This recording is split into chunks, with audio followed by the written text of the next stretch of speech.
Okay, so can a VanVan125 function safely on a motorway?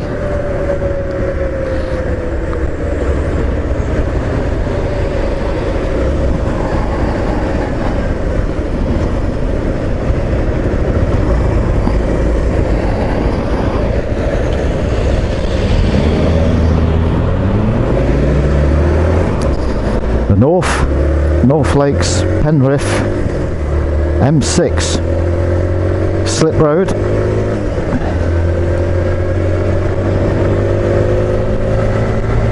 Let's be brave and see.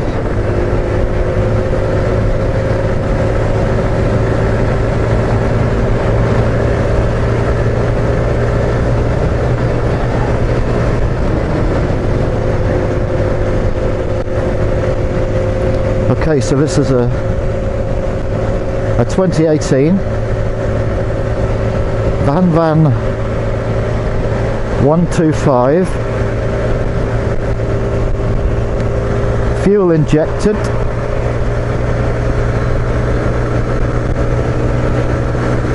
six-speed.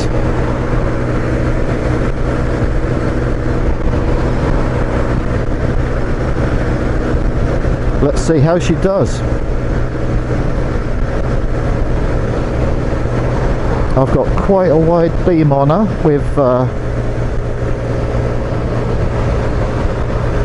side panniers, although no weight to speak of, just a few litres of, no, a litre and a half of water and a snack and a pair of leggings.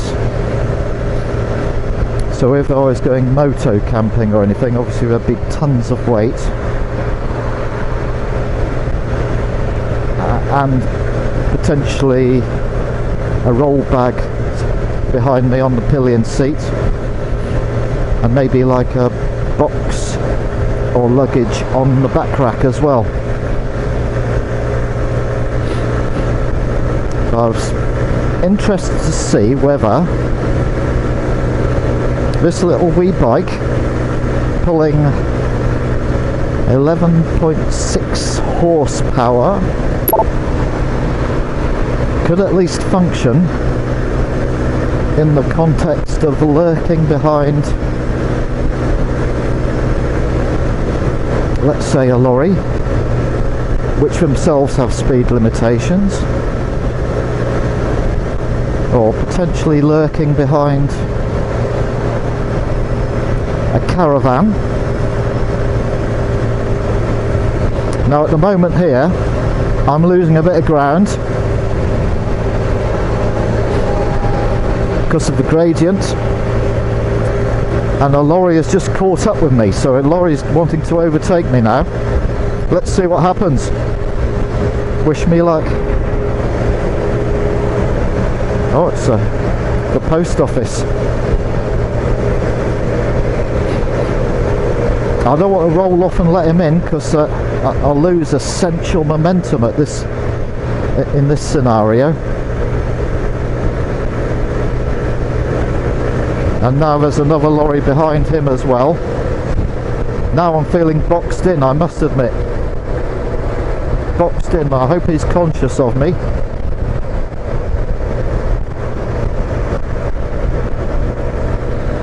A little bit apprehensive.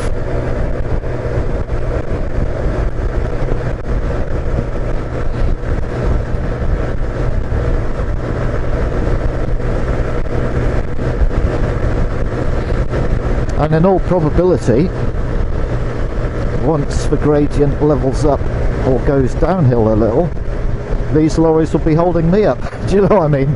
It's that kind of run rabbit run scenario. Eddie Stobart. Yeah, and I'm not deliberately sort of hogging the wind shadow that these trucks are making, but I am keeping up with it, and we all seemingly are gaining on this colas, this yellow tank wagon ahead of us. But I'll get some spots of rain. I hope that's not going to develop. Because you're on the motorway, of course, you've got to wait till the next junction before you can peel off and put leggings on. Oh, Royal Mail has said no, I'm not going to go for it. It's not worth it. And pulled back in. And here I am travelling at 55 miles per hour, at least on this slightly downhill section.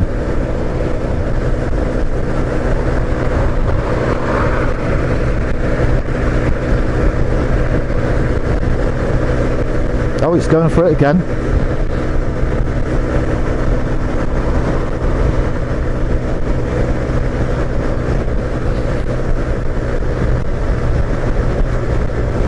I'm going to try. I think I'll not do it. Hot liquid? Oh, bitumen. Bitumen emulsion. Interesting.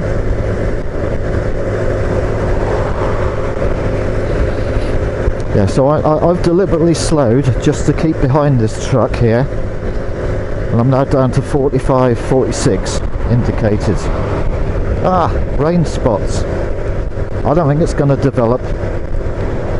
Hoping not.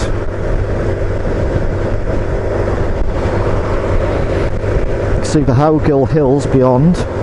Mind you, it has rained here. Look at this wet road. There. There has been a shower just gone through.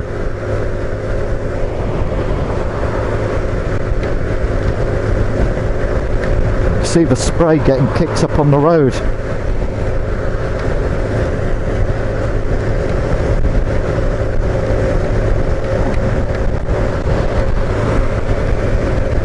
It's probably going to make the camera murky, isn't it?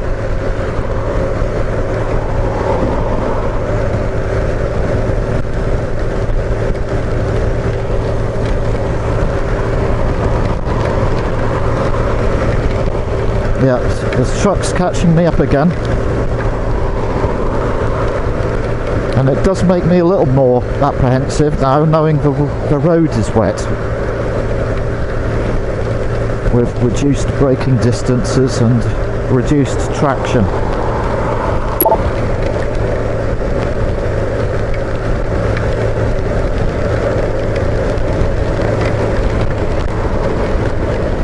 I'm gonna get a face full of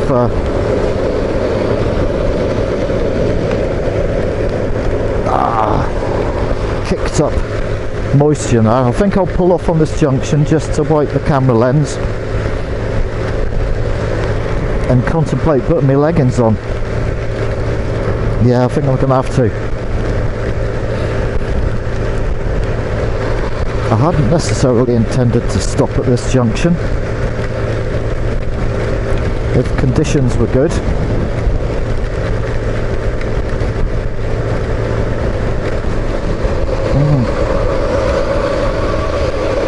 Oh, look at all this water yacht being kicked up.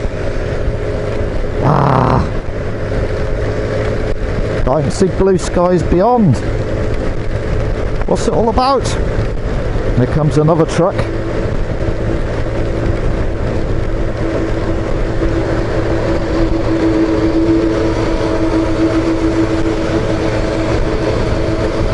So I'll pull off here and just put my leggings on. Yeah, you see the beautiful... It's sunny beyond.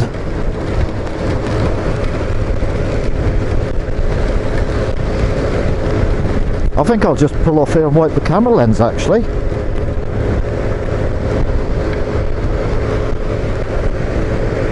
Now I'll put my leggings on. Just to be on the safe side, but I think that was the wet patch and I've been through it now.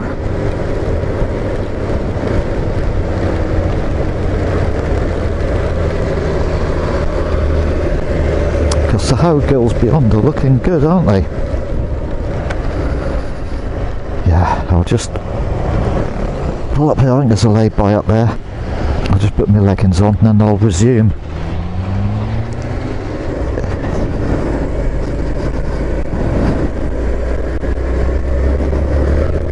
Okay, leggings on,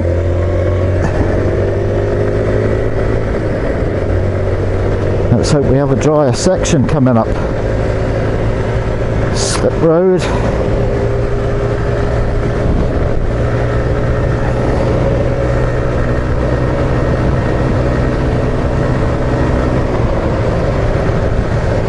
Rejoining a motorway. Some people just won't make room for you. Punks.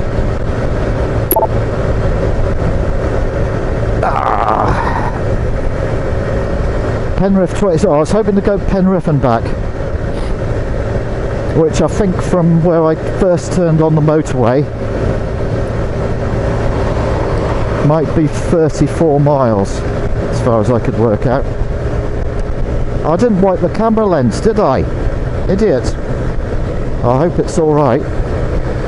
I forgot to wipe the camera lens, so I put my leggings on. Deary gosh. I might give it a finger smear in a minute.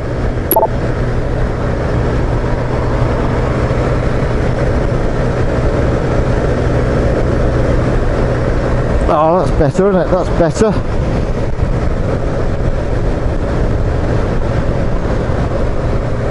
It's looking better. Let's see, can I do it? I hope that hasn't made things worse. I can't use my right hand until I'm well clear of following traffic, because otherwise they'll pile into the back of me.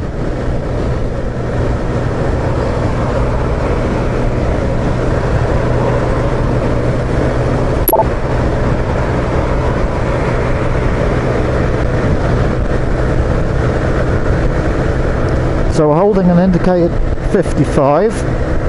Okay, I'm going downhill, I know that.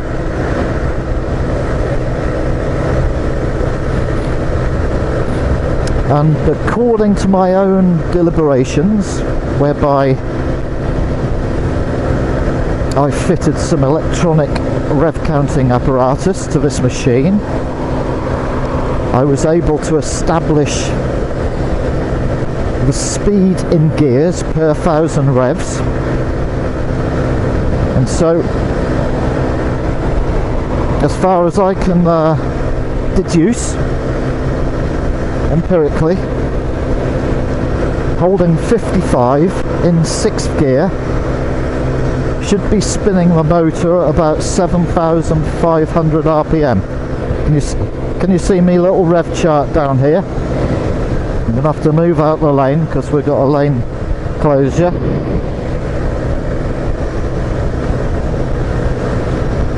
So you might be able to see it in frame. I've got the rev chart here.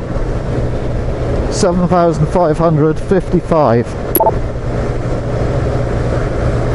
And because it is believed that if this bike had a rev counter and a red line, that it would be at around 9,500 RPM, then cruising at 55 gives me a 2,000 RPM ceiling. What that essentially means is that I'm not thrashing the nuts off it, you know. Oh, look at that blue sky above there. Oh, let's get into that. Could do with a little bit of warmth in the air now. Now a truck has just caught up to me, because at the moment I'm only doing 50. It's indicating to overtake. I love this Howgill Valley though, it's beautiful. As you ride through this sort of chasm, gulch, it's just exquisite. Oh, it hasn't even got a trailer on, look. Unfair competition, mate. Yeah, get yourself some panniers on, and then we'll do it. Then we'll square up against each other. Yeah.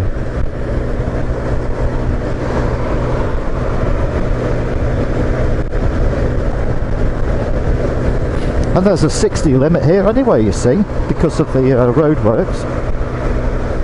So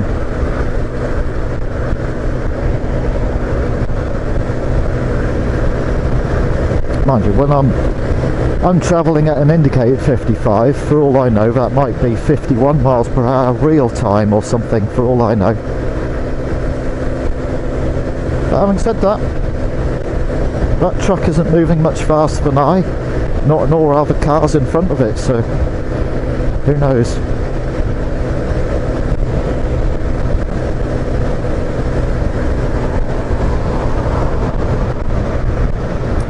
Dry road, look, I knew that would happen. Put your leggings on. That's... Maybe putting your leggings on is what tips the balance in your favour, isn't it? Often that is the case.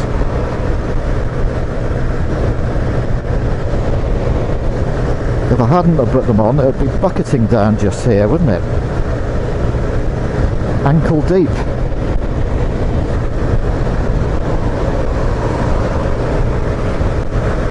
Beautiful.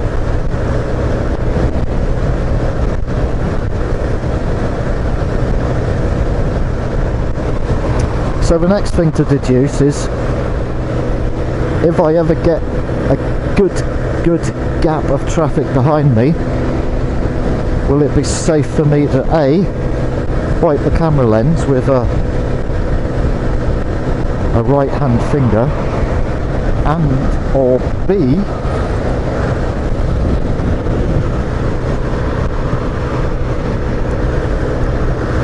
switch off record mode for a clip, you know, to finish this clip. I've got a red Escort van behind me, I think. It's going to make it awkward. So I don't know if I can switch off or wipe the lens.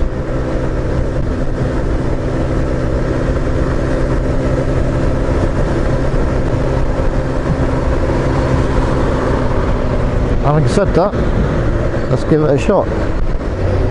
So yes, there was a gap that developed behind me, so I was able to switch off, and then in another gap I was able to switch on, but of course rolling off the throttle to do that does lose me a lot of speed, and I was doing nicely at 55 or something there. I'm going to go down to 5th to try and recoup that speed loss, which might be difficult because I'm on a bloody incline now.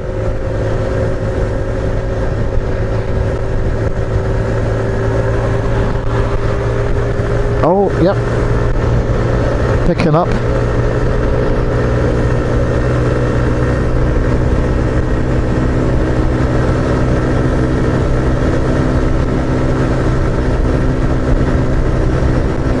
And into 6th. And of course, if a truck does come by, it'll give me a bit of a giddy up. You can see which way the wind's blowing. Well, that windsock, can't you? It's coming from the west, so it's sort of like a cross. Oh, actually, the way it is there, it might actually give me a little bit of assist. Turbo boost. Look how beautiful it is now, dry. That's just beautiful, isn't it? Dry, I feel the warmth through me motorcycle jacket. Oh, look at this. So this is for Shap. We've just passed the Tebay services, and this is for Shap, the Shap Ascent.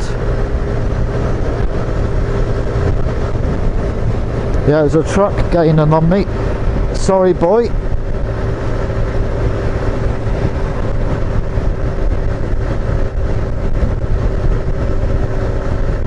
I can feel the wind crossing me, hit me on the side now, because we've banked around a little bit. I'll see this lorry will give me a bit of a giddy up when I get into it, sort of like draft shadow, if that's going to happen. Sometimes it does, you know. It just sort of slingshots you forward a little bit. Yeah, I think I'm in it just now. Yeah, so I'm building up again. Slightly, 50. I nearly got to 52 at one moment there. But it is a big long hill. There's another truck gonna come by me. This is all good. This is what it's all about, is to find out. And a truck immediately behind that. Don't know if you can see it in my mirror. Go on, give me a giddy up if you want. Come on Van, giddy up. Giddy up, boy. Yeah, I feel it now, just feel it lifting me. I tell you, it's such tremendous fun. Tremendous fun. I've got a fella there. Looks a bit scrawny, doesn't he? Lost his sandwiches, he's hungry.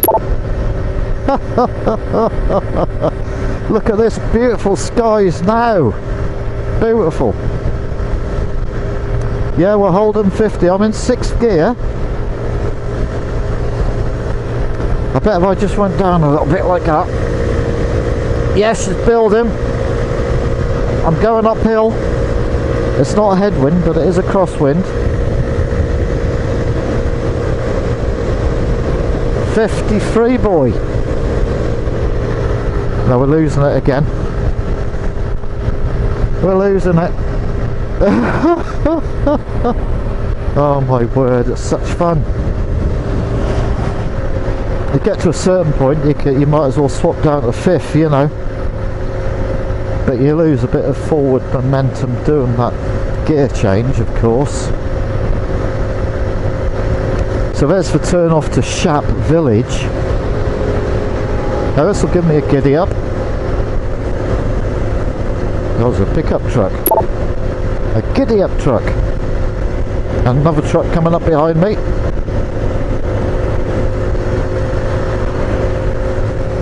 Give him a wave, thank you for passing me safely.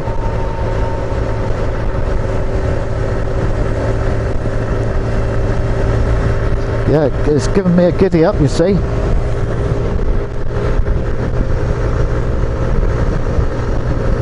There you go, there's another windstock you can see over there on the other side.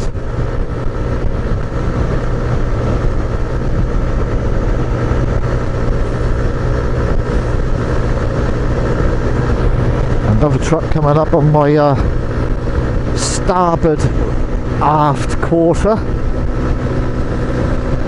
Battleship to starboard.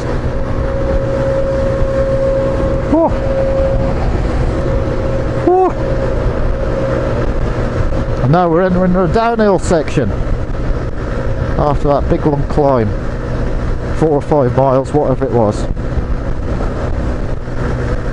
Oh, down to 2 lanes again, is it? Yep, it's going to be, isn't it? See, now I'm sort of catching back up to them trucks. It's just how it goes, isn't it? So away it goes.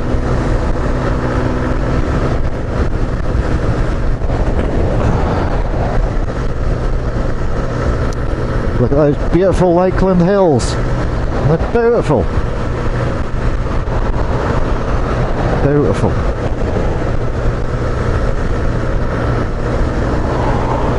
Oh. Yeah.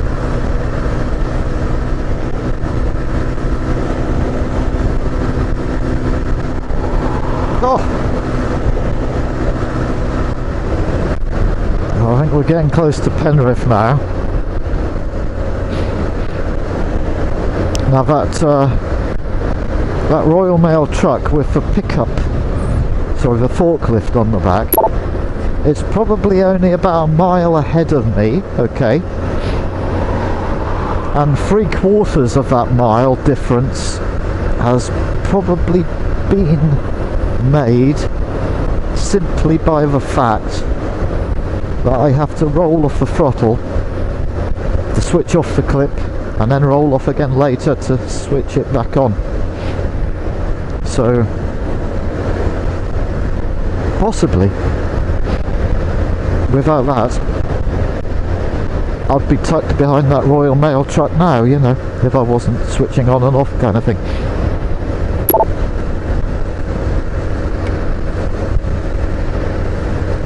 So what I'm going to do is I'm going to jump off the motorway at Penrith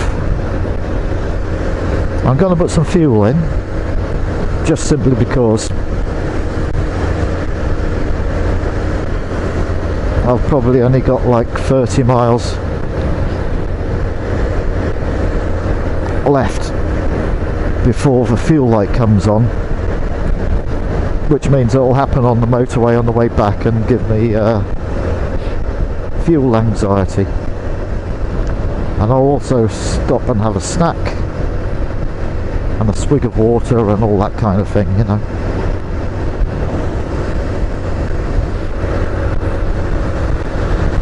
And so even my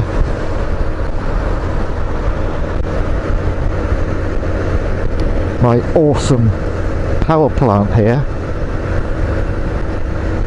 even that is slowed down by the motorway, you know. It's not the other way around.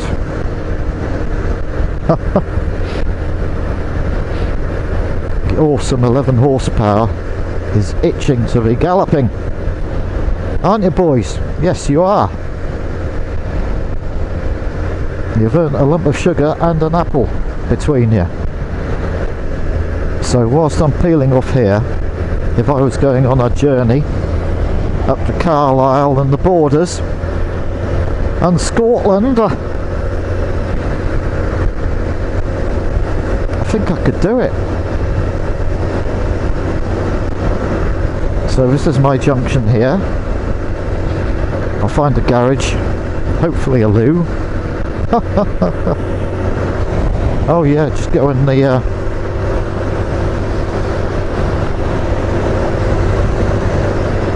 go on the hard shoulder then, pal. If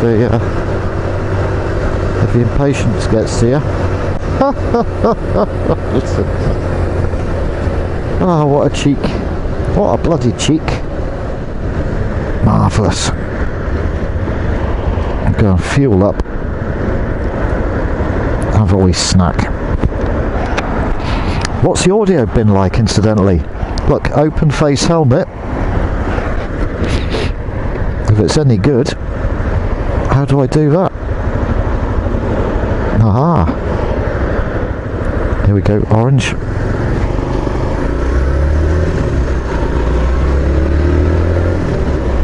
FAB, Thunderbirds Argo. Hope I'm in the right lane. I think I might be. A little unsure. Yeah, it looks right, looks right. If in doubt, keep sort of leftish. Where's my traffic lights? So many bloody traffic light heads here. You don't look at the wrong one, do you, and think it's green for me, and it's not. Now what are you doing, mate? Gosh.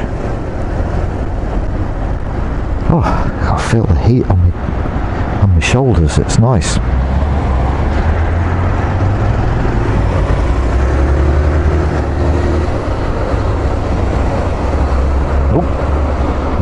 We were already across the line, weren't we?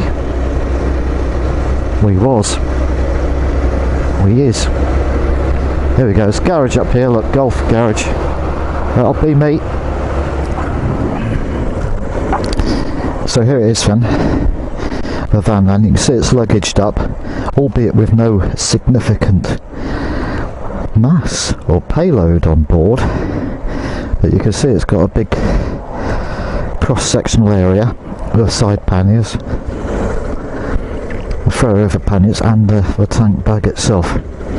So anyway, I've just had a look around Go Outdoors, looking at tents and accessories. Yeah, good shop at Go Outdoors, lovely. The best shop in the Lake District. And Winfields, when that was open, used to be the best shop in Barrow. Just check, there's nothing left behind. No, it's all good.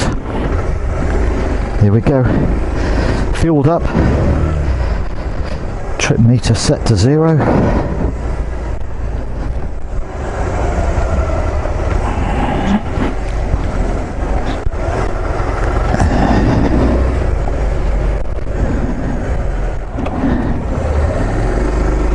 motorway time. Motorway time.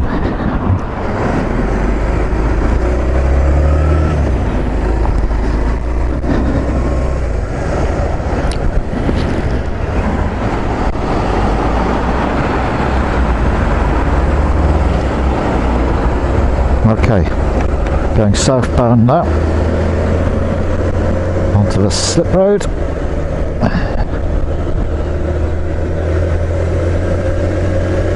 Oh, straight into a 40 zone. Alright then, we can cope with that, can't we?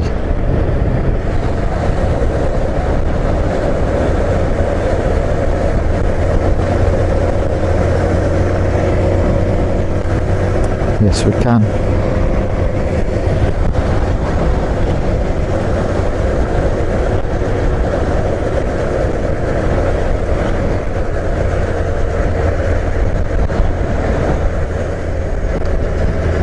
Doing 36, it's alright in that, I can keep up with that. It's just a reality of motorway motoring, I suppose, isn't that, boy? A bit of roadworks, a bit of traffic jams. 1.25 mile, and then we can unleash the beast. Unleash 11.4 horses it is actually, and I only make that much at 9,000 RPM, I think it was. Yeah, so it's 7,500 my cruising RPM. It's making less. But 7,500 RPM also happens to be the maximum torque. So there's a logic there, isn't there, I suppose, and all. You know, it's the best RPM suited to tackling headwind or a hill. And when I say a hill, I mean a biddy one, you know, nothing, not like that, but like that. Where did that come from? Not like that, but like that. I don't know. I shudder to think.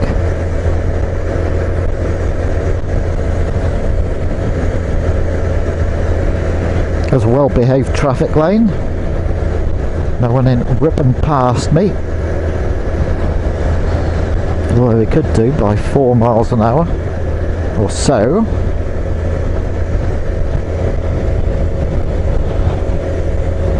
Just clean up that mirror for you. And that one while I'm at it. There's rain spots and blemishing the scenery. Well, we can open it up now. Hang on. Hang on, here we go.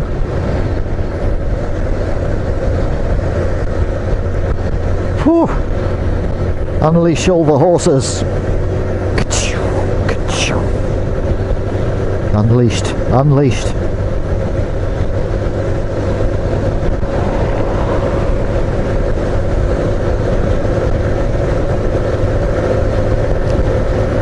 Horses unleashed. Oh, oh, bloody hell.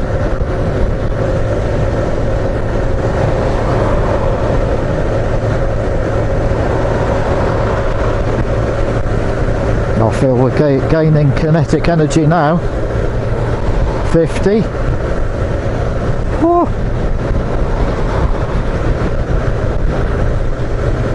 Yeah, I think I should maybe swap my helmet mount onto the left hand side so I can switch the camera on and off easier.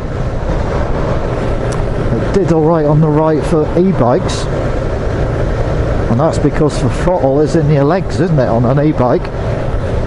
That's where your throttle is. Oh, look at this now. Whoa. 52. 50, we're gaining speed and I think we're going uphill. How does that work? I'm just going to turn to the left momentarily to look at the beautiful scenery. Look at them hills, the Pennine Hills over there. Beautiful. 55! Whoa. Man, oh man. Oh yeah! Yeah, I had a tale to tell. Here it is, so while we're cruising along. A few weeks ago, I went down to Suffolk on the old W800 motorbike camping. And that's something like a 340 mile journey. It took me like bloody 10 hours one way and 9.5 coming back. That's with stops of course and all the rest of it. Anyway, on the A1M, which is mostly dual carriageway but partly motorway in places, and that's the route I took.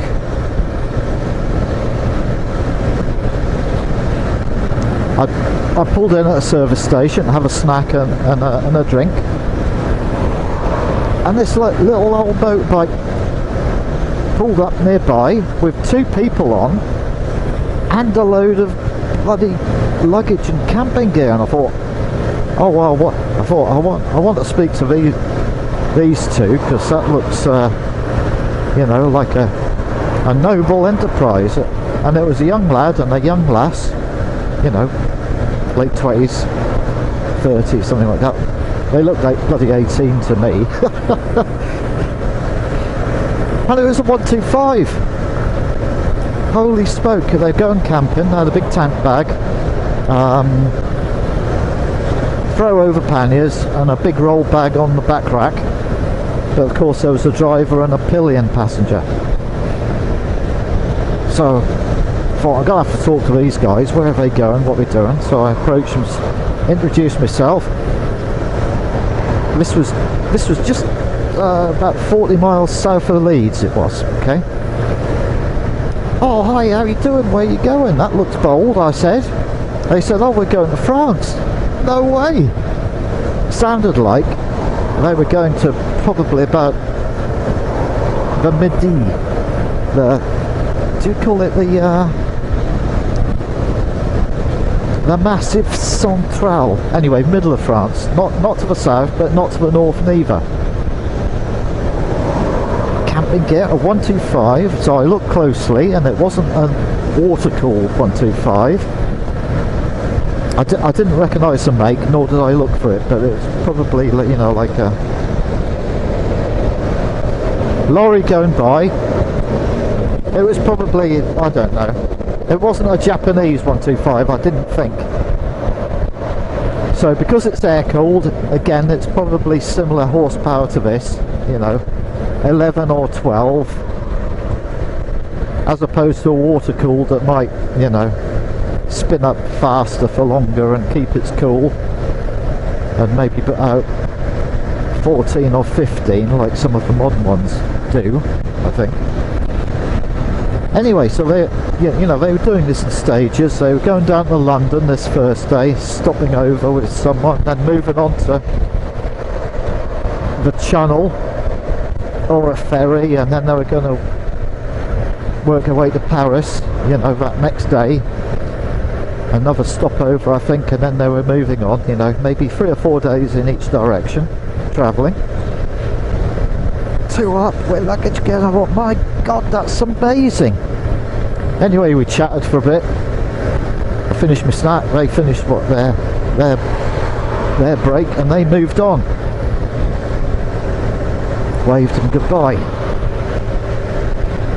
And I lingered on for about another 5 minutes, just finishing up, having a sip of water or whatever.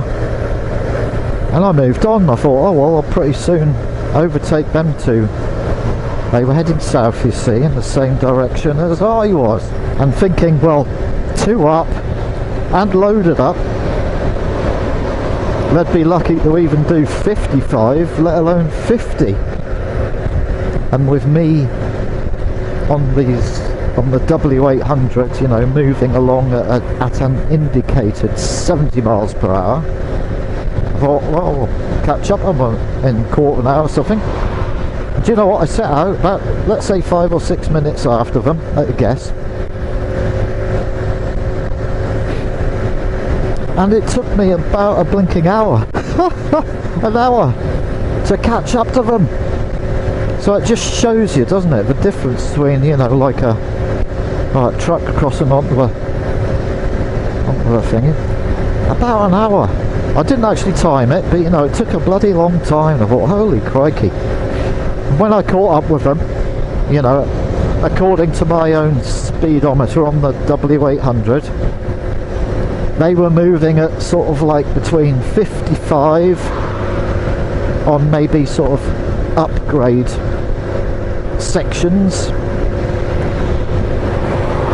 and maybe 65 on sort of downgrade sections, you know. So between 55 and 65 indicated, which probably means 50 to 55 actual. And with me moving along at 70 indicated on the W, which might actually mean 65 actual.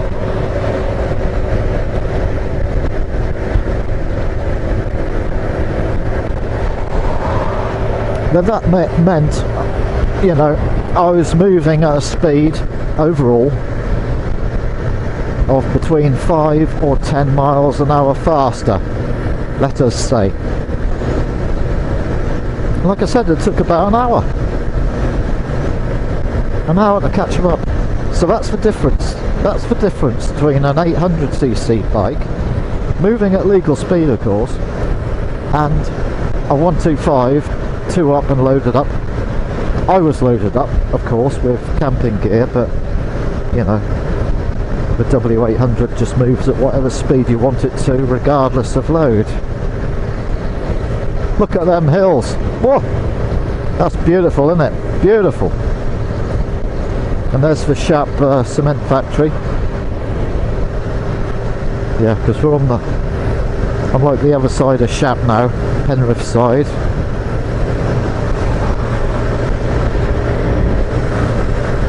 So yeah, when I got home, or when I got down to Suffolk, and got pitched up and had time to think, and I thought, wow, that's brilliant. And it stands to reason, doesn't it? So if you are, say, moving at 65 miles an hour on a big capable machine, and you have a lesser machine and that's moving along at say 50 miles an hour or 55 in places, and you drive that for an hour, then you've covered 55 miles, haven't you? If you're driving along at 65 for an hour, you covered 65. So after 1 hour, you've made 10 miles of difference, or between 5 and 10. And so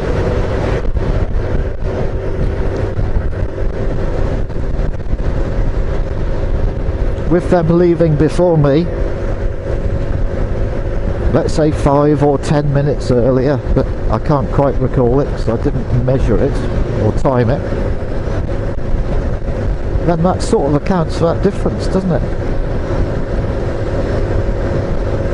And even when you're on a bigger bike, there are still times when you're obliged to do that 40 mile an hour limit like we've just started off on at Penrith, or you get to a 60 mile an hour section, you know, average speed limit applies or whatever it is. Speed cameras. You can't move any faster anyway.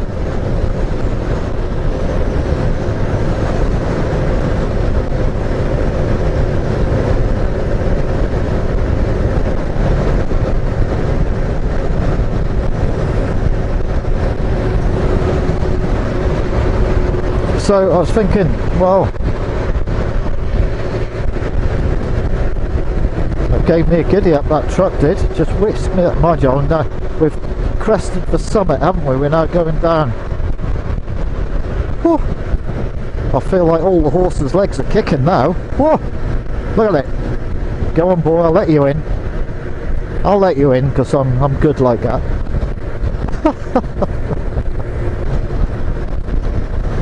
Oh, another one. Cat. Oh, bloody hell. Oh my, hey, that truck looks awesome, brand new, wow. Rockback. Brand new bloody dumpster, quarry dumpster or something. What a toy that is, eh? And they keep pinching my space. I have to keep slowing down a little bit to give them some safe distance. Well, here we are, approaching my turn-off to the Furness Peninsulas. It's been a drier return trip, no rain. The roads weren't even wet from before. I feel like the speed has been maintained a bit better on this return journey, like 55 most of the way. But just occasionally the gradient or the flukiness of the crosswind or whatever it is drove me down to 45 or so, and on one occasion 40. So I had to down change to 5th to try and recoup some speed.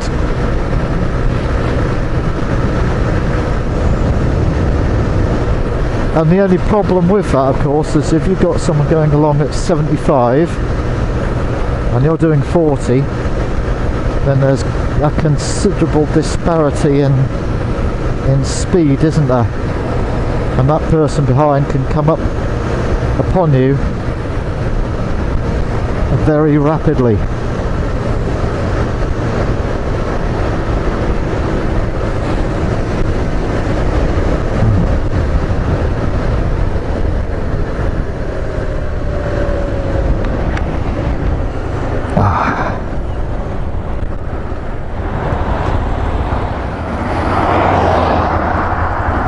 Okay, well there's a roundabout just up there off the motorway, half a mile. Just on that roundabout, when I was pulling off the motorway, the battery died, so yeah, I've just put a new battery in, and you can see I filled at Penrith, so it's 34.6 miles to this point. Let's call it 34 miles as a motorway leg twice, so that's 68 miles of motorway I've done, plus, as it happens, quite a bit of dual carriageway to and fro the motorway at this end, all on a 125. So did I feel intimidated by the traffic speed or trucks or anything at any point? Not really. There was just a little while there where the roads were wet and wet spray was getting kicked up by passing traffic on the way up to Penrith. That bit felt a little bit unnerving, you know, with the slick roads and what have you. But in the dry, no, pretty good about it. So might I ever go moto camping on the 125?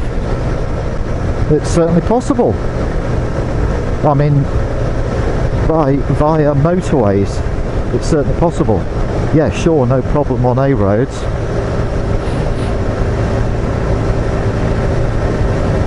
So who knows? Maybe next time I go down to Suffolk, it'll be on my little wee hog. Just for the difference. Just for the difference. This is my turn off. This is my turn off after the turn off, if you know what I mean.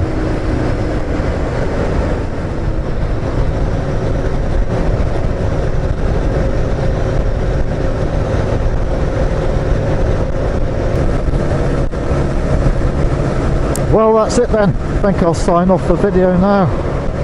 Just hope I can edit it down to be short enough so it's not too boring and long-winded. I always struggle with that.